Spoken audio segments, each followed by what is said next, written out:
c'est comme une pause. C'est magnifique.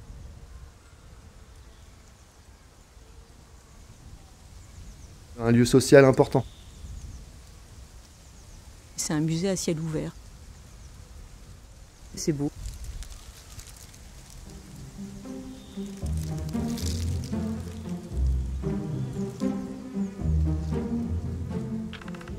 Les cimetières sont des marqueurs forts de l'histoire d'une ville. Ils ont tout connu. La verdure, la vie foisonnante, la cohabitation avec les vivants, puis la mise à distance, le béton, les produits phytosanitaires pour que rien ne bouge. Peu à peu, les villes ont grandi et rattrapé les cimetières.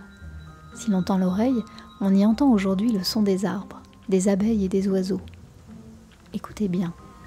On y entend aussi un couple déjeuner paisiblement, les roues d'une poussette, les touristes cherchant un monument funéraire remarquable sur leur guide, une jeune fille qui jardine sur son emplacement et au loin, la répétition d'un spectacle en plein air. C'est sur ce nouveau paysage que veille l'équipe des agents d'accueil des 15 cimetières nantais. Tous les jours, discrètement, ils sont là, attachés à ce lieu de mémoire et d'histoire.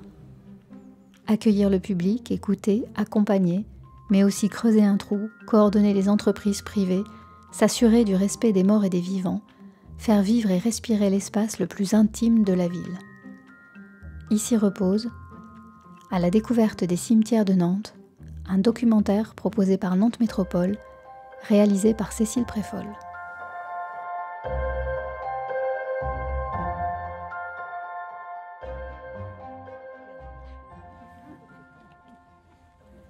Je voudrais être un ange et puis vivre au paradis. Tout le monde est heureux, on y vit bien à ce qu'on dit. Je voudrais faire le voyage, ce qui m'inquiète un peu. Y a pas de ticket pour le retour du paradis tout bleu.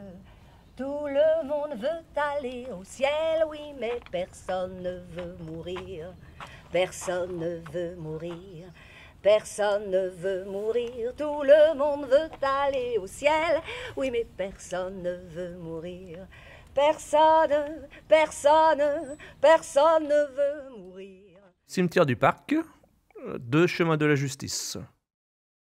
Je suis arrivé très par hasard, je travaillais dans le bâtiment, il y avait des embauches à la mairie de Nantes comme fossoyeur, je suis rentré comme fossoyeur à la mairie de Nantes. Et après, j'ai fait mon trou, comme dirait.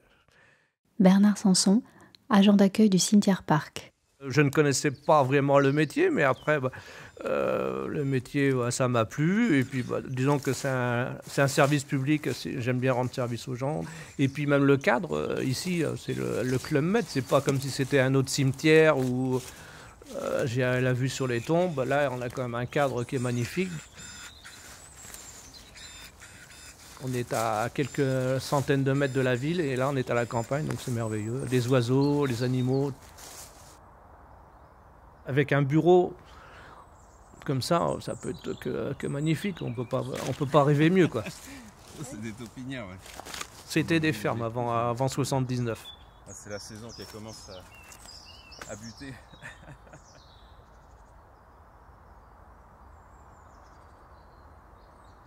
Le cimetière, il a été créé entre les deux guerres, qui fait 50 hectares maintenant, et il a été ouvert le 5 mars 79. Il n'y a aucun coin qui se ressemble. C'est tellement varié de couleurs, d'arbres. Pour travailler, c'est idéal, quoi. C'est idéal. Déjà avec l'abandon des produits phytosanitaires, depuis plusieurs années maintenant, on a vu que les chaînes alimentaires se remettaient en place. Frédéric Girard, agent de maîtrise.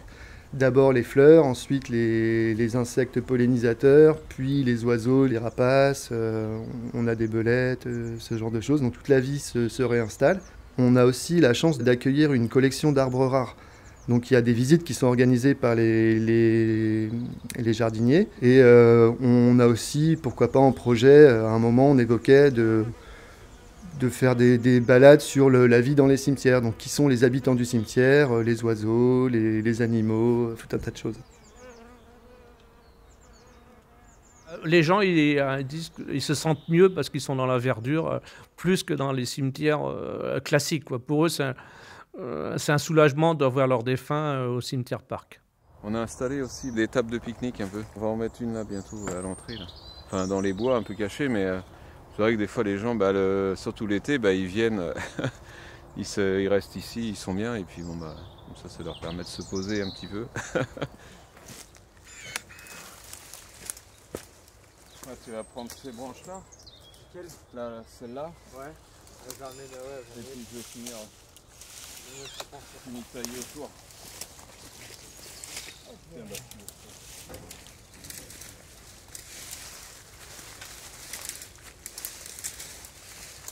cette belle plante là.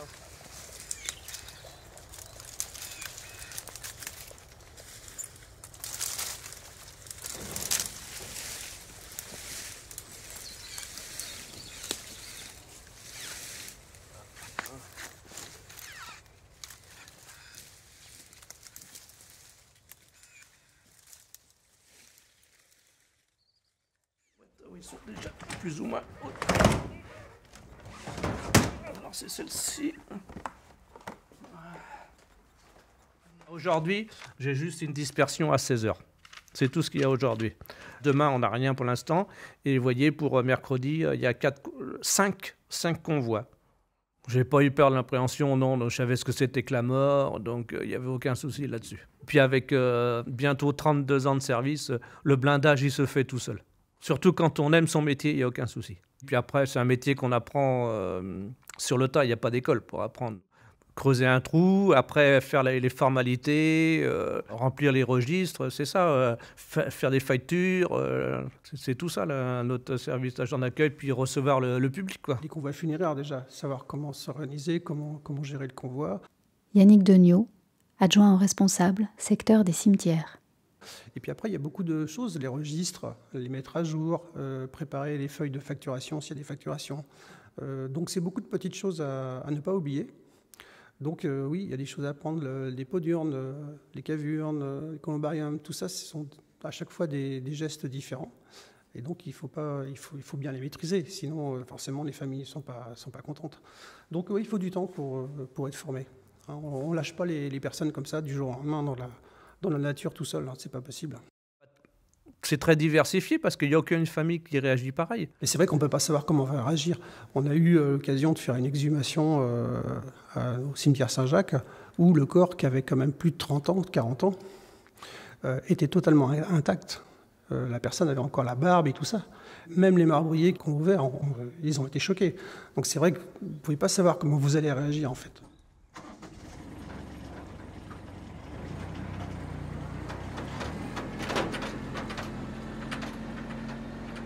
Ça me ferait quelque chose quand je vais partir en retraite.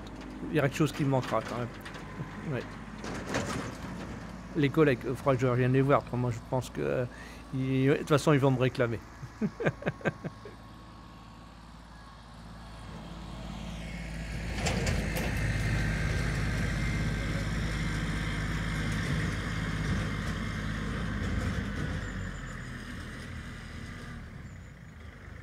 J'avais fait des études et je travaillais dans la publicité. Et j'étais venu faire une pige d'une semaine en fait à l'occasion de la Toussaint. Et finalement, ça m'a bien plu. J'ai eu la possibilité aussi de rester. Donc voilà, d'abord en tant qu'agent d'accueil et ensuite assez rapidement en tant qu'agent de maîtrise. Le monde du funéraire, ça m'attirait pas. C'était un milieu que je ne connaissais absolument pas. Pour moi, c'était la tristesse. Et c'est bien autre chose que ça. Ce qui m'a particulièrement plu, c'est le rapport humain. On est face à des gens qui sont dans une période difficile de leur vie, et je trouve que c'est dans ces moments-là que le service public s'exprime le mieux. C'est là qu'on peut être le plus utile aux gens qui ont vraiment besoin de nous, et c'est aussi un petit rempart par rapport au monde de l'entreprise et au monde des pompes funèbres. Nous, on est complètement dégagés de tout intérêt économique. La seule chose que nous visons, c'est l'intérêt des familles. Et puis, on est une équipe hyper sympa, très soudée. Et on se connaît tous très bien, sans pour autant se fréquenter beaucoup. Les agents sont postés dans des cimetières, donc on est souvent seuls.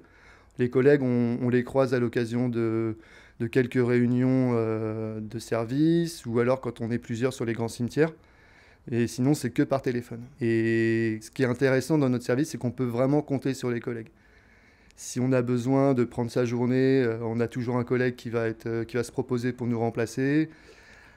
Pareil, quand on a des difficultés, qu'on ne sait pas trop comment réagir auprès de certaines familles, on appelle les plus anciens qui nous font profiter de leur expérience.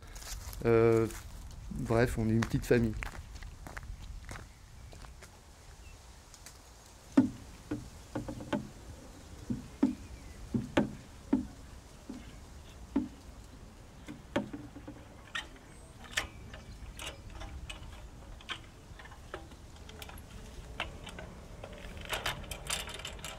C'est quand même un métier pas très simple, où d'ailleurs on a souvent du mal à recruter, hein, même des agents temporaires, parce que c'est vrai que la mort ça fait peur et puis on ne veut pas en parler. Hein, donc voilà, on a l'impression que ça va nous tomber dessus si on va dans les cimetières. Donc au contraire, on rit beaucoup et il y a une très très bonne ambiance, mais c'est important parce que sinon ce serait difficile de travailler comme ça.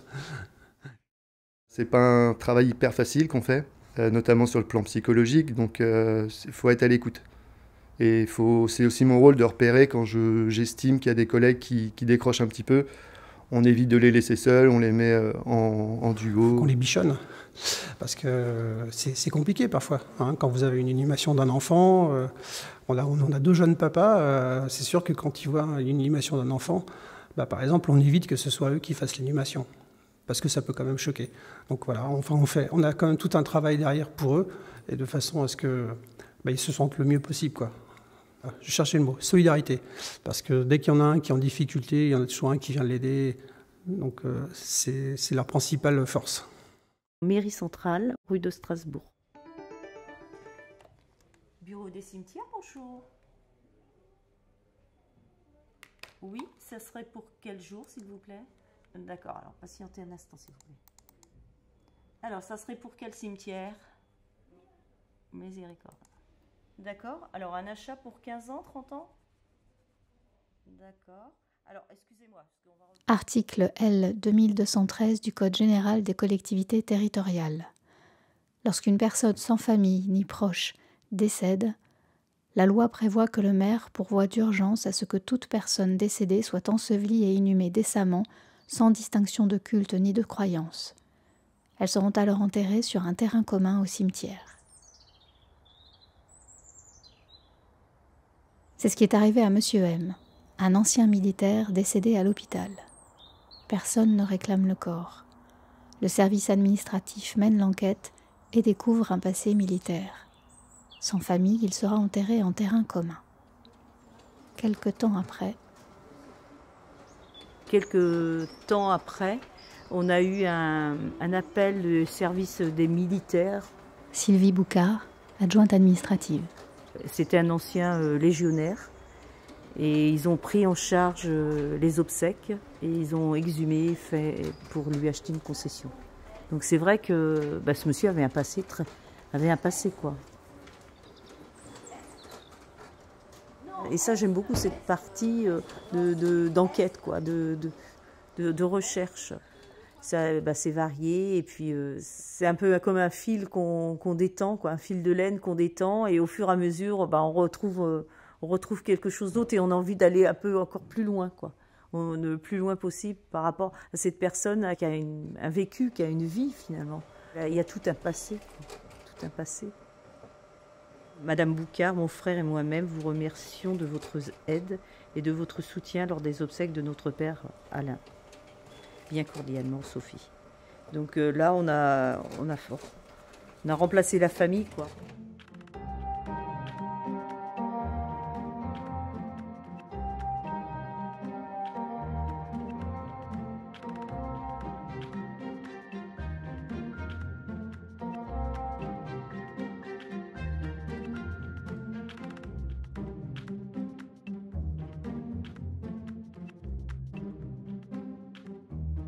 Valentin Le Hénaf, décédé à Lorient à bord du torpilleur 339 le 9 février 1907 à l'âge de 22 ans, victime du devoir.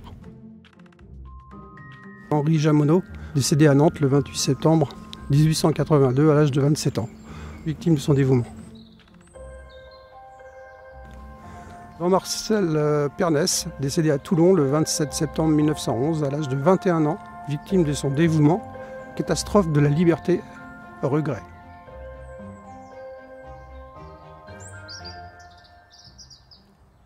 Nantes compte 15 cimetières, donc ce qui est beaucoup. En fait, la ville de Nantes a gardé tous ces petits cimetières historiques, ce sont des cimetières de quartier, et qui touchent les populations vraiment très proches. On voit notamment sur Chantenay, c'est vraiment une petite vie de village, et c'est aussi un lieu où se croisent les personnes du cimetière, notamment les petits anciens, c'est leur sortie. Ils ne croisent pas forcément beaucoup de monde, donc c'est aussi le lieu de croisement, c'est un lieu social important. Dans un grand cimetière comme le cimetière parc, c'est vrai qu'on a une relation un petit peu plus éloignée des usagers. Ils n'osent pas forcément venir nous voir à la conciergerie parce qu'on a beaucoup d'activités, etc. Ce qui n'est pas le cas dans les petits cimetières. On a nos habitués qui passent juste, même pas forcément se recueillir, ils passent nous dire bonjour. Ils nous préviennent de leur date de vacances pour qu'on puisse aller arroser leurs plantes sur leurs concessions. Enfin, il y a vraiment des liens qui se créent. Et puis ça fait partie des consignes qu'on passe aux collègues qui viennent nous relever. On a attention à telle dame, elle ne sera pas là la semaine prochaine, elle est chez sa fille, est-ce que tu voudras bien arroser les plantes s'il te plaît? Ou ce genre de choses, ou telle dame est un peu inquiète sur sa concession, jette-y un coup d'œil de temps en temps. Voilà. Moi, ça m'est arrivé d'aider une petite dame à remplir sa feuille d'imposition, par exemple. Parce que j'étais elle me rattachait à la mairie, et puis j'étais celui qui pouvait mieux l'aider.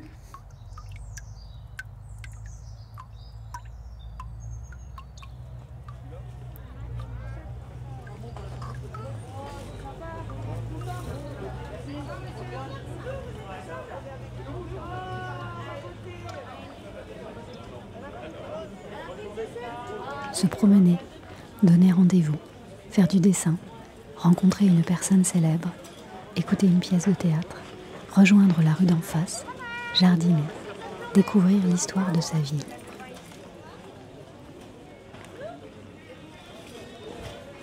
Au Moyen-Âge, le cimetière est un lieu où l'on se réunit pour des marchés, des foires, des spectacles, même pour conclure des accords. C'est un lieu de vie et de rencontre pour les vivants. Il ne faut pas avoir peur des cimetières. Il ne faut pas en avoir peur des cimetières. Bon, il y a une histoire importante et on est capable d'aller dans des églises, se promener, on est capable d'aller dans des lieux comme ça, et pourquoi pas dans les cimetières, où justement il y a plein de choses intéressantes à comprendre. Et là, on travaille en ce moment sur la valorisation de notre patrimoine.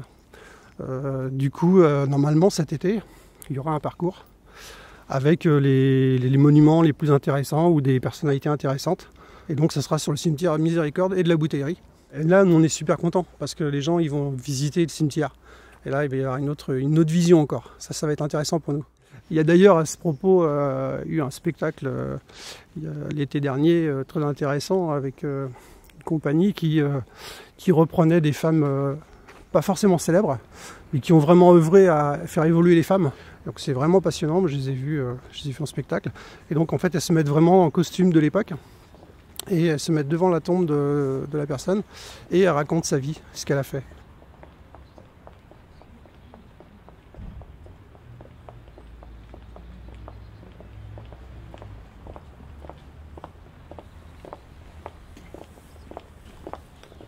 Cimetière Miséricorde, 4 rue de la Pelleterie.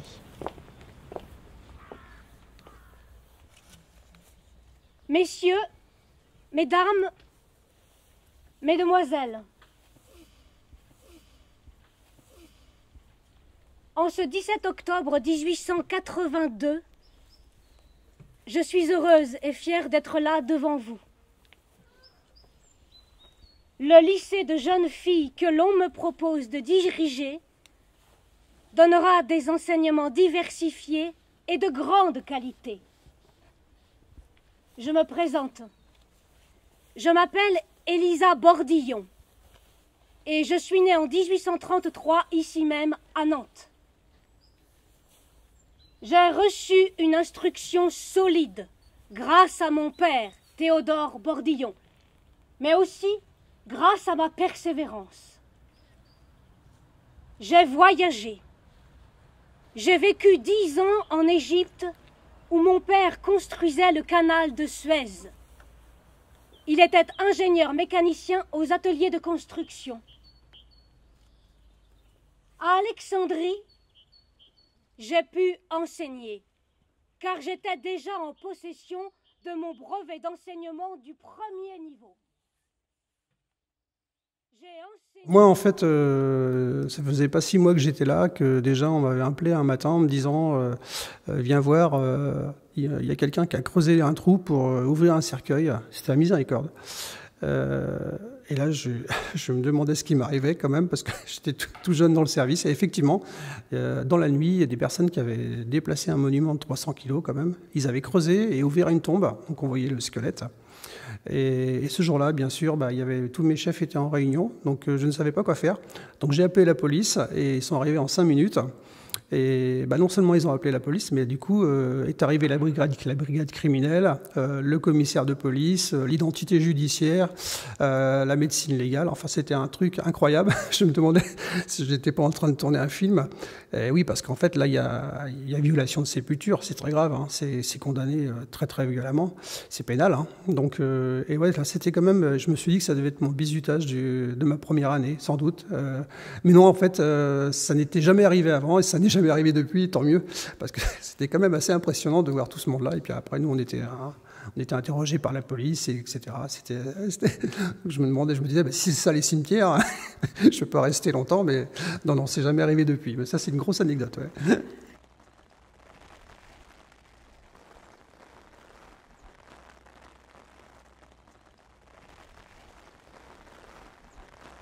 Cimetière de la Bouteillerie, 9 rue Gambetta.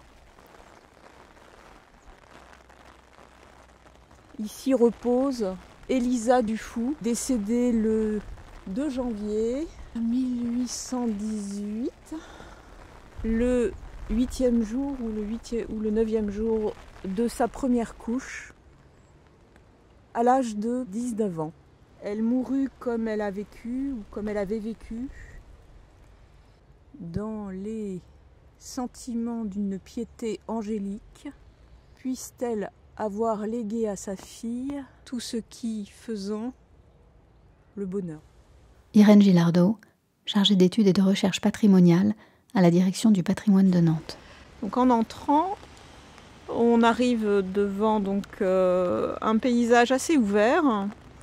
Sur les premiers plans, on a l'ensemble des tombes les plus anciennes. On est sur la partie ancienne du cimetière.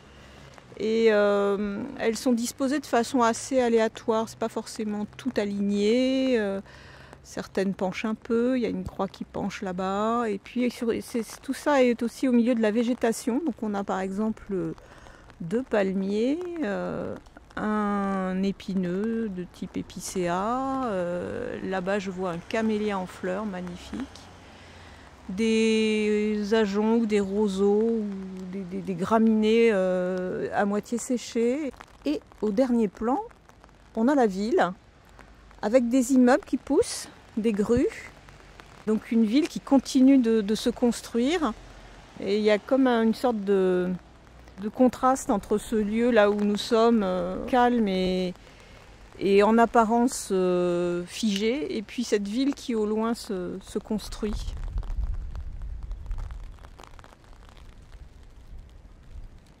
Pendant très longtemps, on a enterré les morts près des maisons, près des lieux de culte. Et les morts côtoyaient les vivants, en quelque sorte, ou les vivants côtoyaient les morts. Ça pouvait même être des lieux de vie.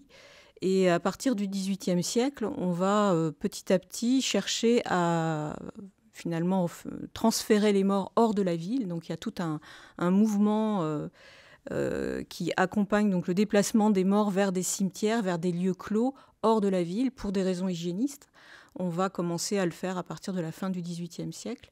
Et c'est comme ça, par exemple, que le cimetière de la Bouteillerie est créé en 1774 aux portes de la ville. Alors on ne le ressent plus aujourd'hui parce c'est vraiment un cimetière qui est complètement enserré par la ville, mais la ville a rattrapé le cimetière, finalement. C'est aussi un lieu un peu en suspension, hein, quand on est dans le bouillonnement d'une ville. Tout d'un coup, arriver dans un cimetière, c'est comme une pause. Ce sont des lieux aussi, des lieux de méditation. C'est un peu comme dans un musée, mais c'est un musée à ciel ouvert. C'est pour ça que j'aime bien aussi y aller. On peut se laisser prendre par certaines œuvres, certains monuments, ou par certaines personnes qui vont retenir notre attention. Parfois, ce sont de tout petits indices, de toutes petites choses qui vont nous toucher et qui font qu'on y reste plus longtemps que prévu.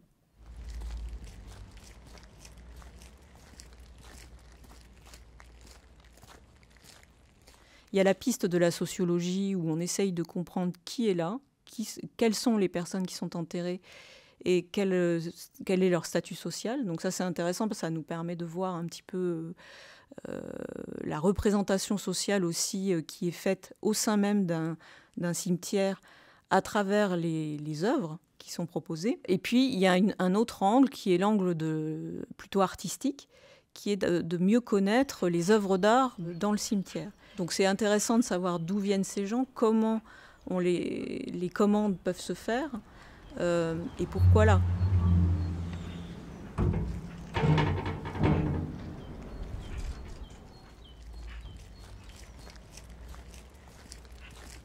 Gaëlle Le Guillou, artiste plasticienne, fondatrice de Big Bang Memorial.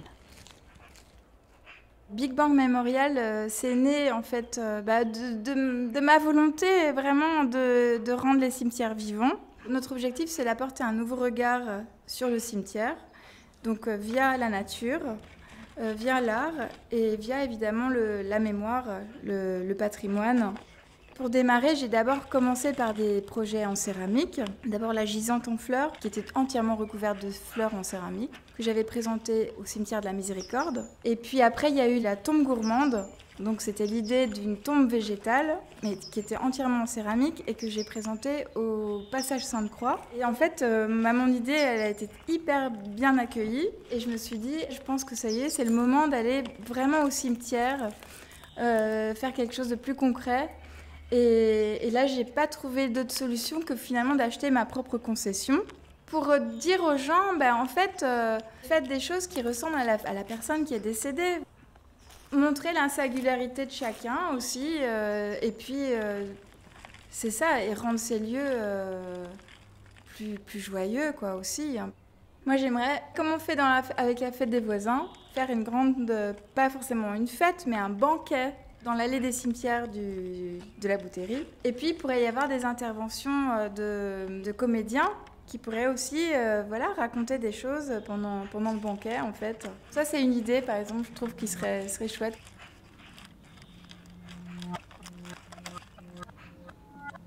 On voit aussi le service des espaces verts de la ville de Nantes qui a un grand projet de planter beaucoup d'arbres dans les cimetières, faire des canopées, rendre ces cimetières beaucoup plus attrayants.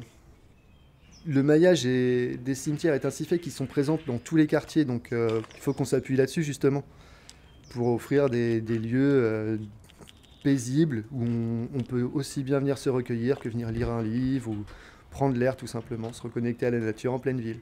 J'aimerais que les cimetières soient presque des parcs comme les autres en fait, des lieux de promenade au sein des villes, qui n'est pas ce petit recul en se disant « Ah non, un cimetière, je ne vais pas rentrer, je vais déranger ».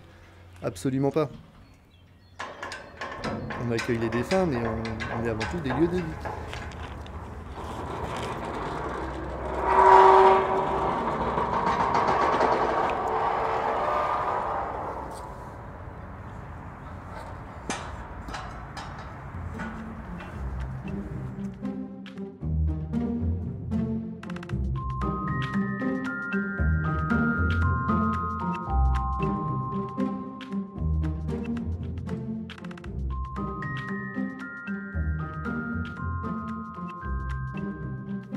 Ici repose, à la découverte des cimetières de Nantes, un documentaire proposé par Nantes Métropole, réalisé par Cécile Préfolle.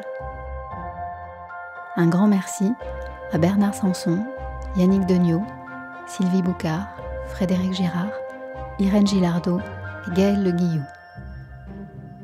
Extrait du spectacle Celle d'en dessous de la compagnie La Mort dans la boîte, enregistré au cimetière Miséricorde le 20 mars 2022.